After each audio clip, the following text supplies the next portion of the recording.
We observe today not a victory of party, but a celebration of freedom, symbolizing an end as well as a beginning, signifying renewal as well as change.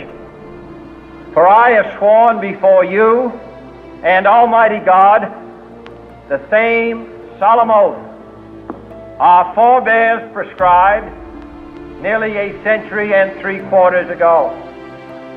The world is very different now, for man holds in his mortal hands the power to abolish all forms of human poverty and all forms of human life. And yet the same revolutionary beliefs for which our forebears fought are still at issue around the globe. The belief that the rights of man come not from the generosity of the state, but from the hand of God. We dare not forget today that we are the heirs of that first revolution.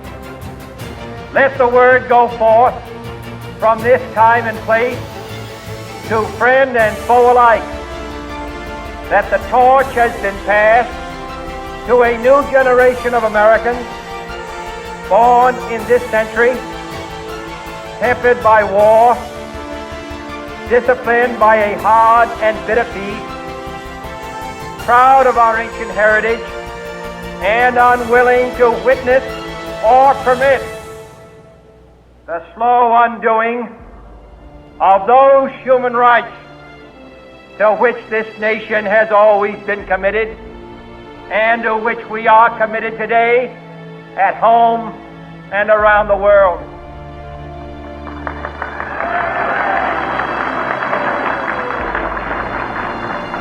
Let every nation know, whether it wishes us well or ill, that we shall pay any price, bear any burden, meet any hardship, support any friend, oppose any foe to assure the survival and the success of liberty.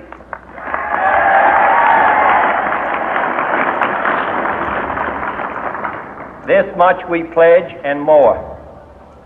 To those old allies whose cultural and spiritual origins we share, we pledge the loyalty of faithful friends. United, there is little we cannot do in a host of cooperative ventures. Divided, there is little we can do, for we dare not meet a powerful challenge at odds and split asunder. To those new states whom we welcome to the ranks of the free, we pledge our word that one form of colonial control shall not have passed away, merely to be replaced by a far more iron tyranny. We shall not always expect to find them supporting our view, but we shall always hope to find them strongly supporting their own freedom, and to remember that in the past, those who foolishly sought power by riding the back of the tiger ended up inside.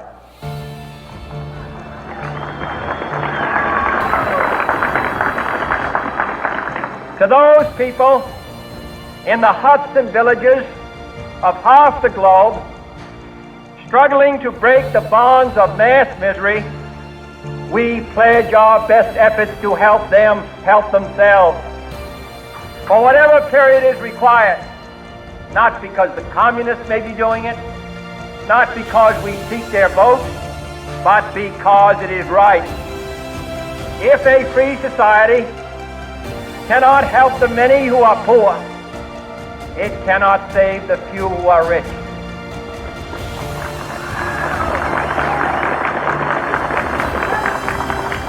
To our sister republics south of our border, we offer a special pledge to convert our good words into good deeds, in a new alliance for progress, to assist free men and free government, in casting off the chains of poverty.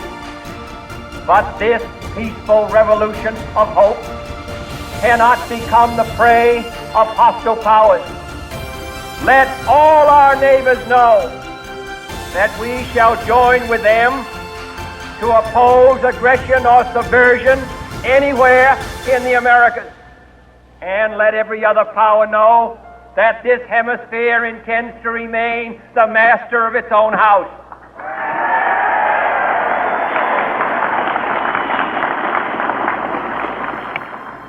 To that World Assembly of Sovereign States, the United Nations, our last best hope, in an age where the instruments of war have far outpaced the instruments of peace, we renew our pledge of support to prevent it from becoming merely a forum for invective, to strengthen its shield of the new and the weak, and to enlarge the area in which its writ may run. Finally, to those nations who would make themselves our adversary, we offer not a pledge, but a request that both sides begin anew the quest for peace.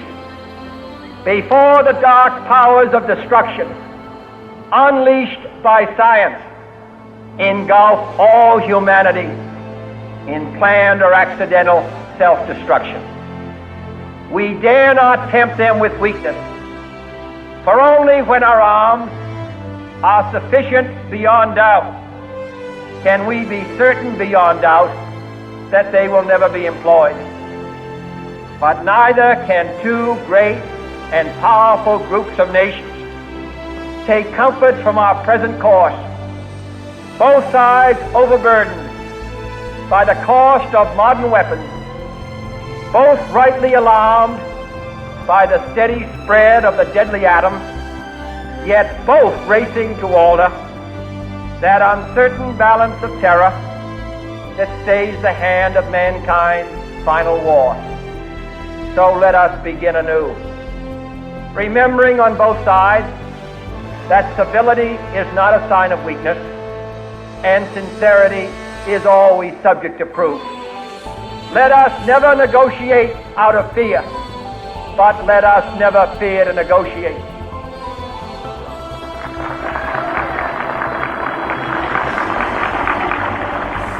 Let both sides explore what problems unite us, instead of belaboring those problems which divide us.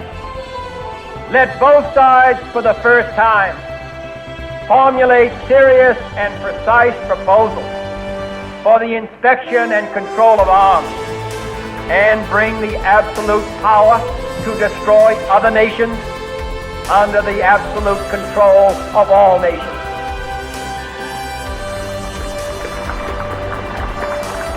Let both sides seek to invoke the wonders of science instead of its terrors.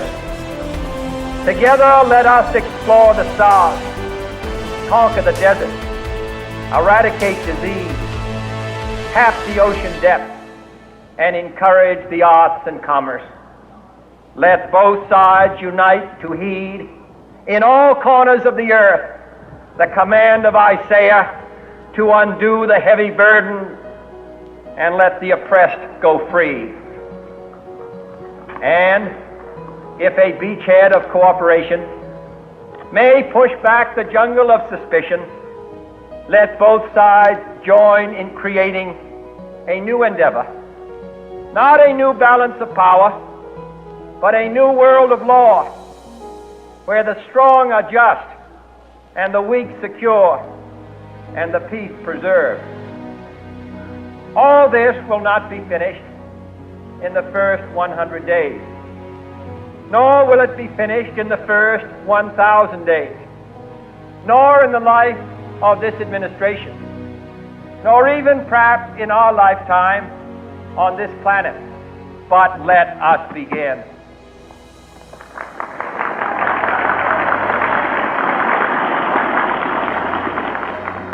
In your hands, my fellow citizens, more than mine, will rest the final success or failure of our course. Since this country was founded, each generation of Americans has been summoned to give testimony to its national loyalty. The graves of young Americans who answered the call to service surround the globe. Now the trumpet summons us again, not as a call to bear arms, though arms we need, not as a call to battle, though in battle we are, but a call to bear the burden of a long twilight struggle, year in and year out, rejoicing in hope, patient in tribulation, a struggle against the common enemies of man, tyranny, poverty, disease, and war itself. Can we forge against these enemies a grand and global alliance,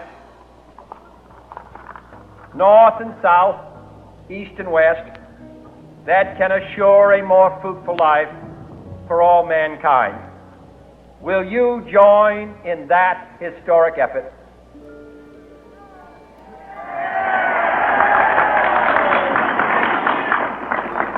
In the long history of the world, only a few generations have been granted the role of defending freedom in its hour of maximum danger. I do not shrink from this responsibility. I welcome it.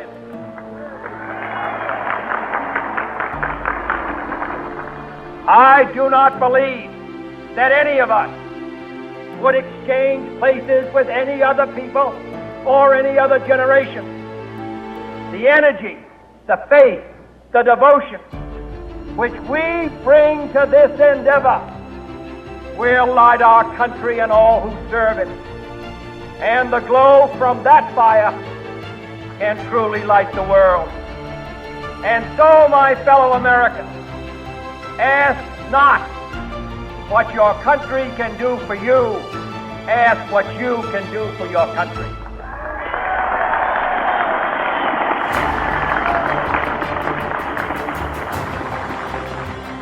My fellow citizens of the world, ask not what America will do for you, but what together we can do for the freedom of man.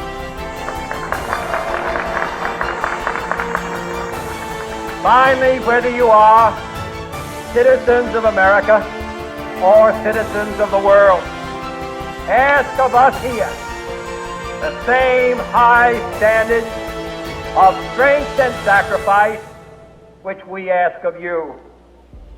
With a good conscience, our only sure reward, with history the final judge of our deeds, let us go forth to lead the land we love, asking His blessing and His help, but knowing that here on earth, God's work must truly be our own.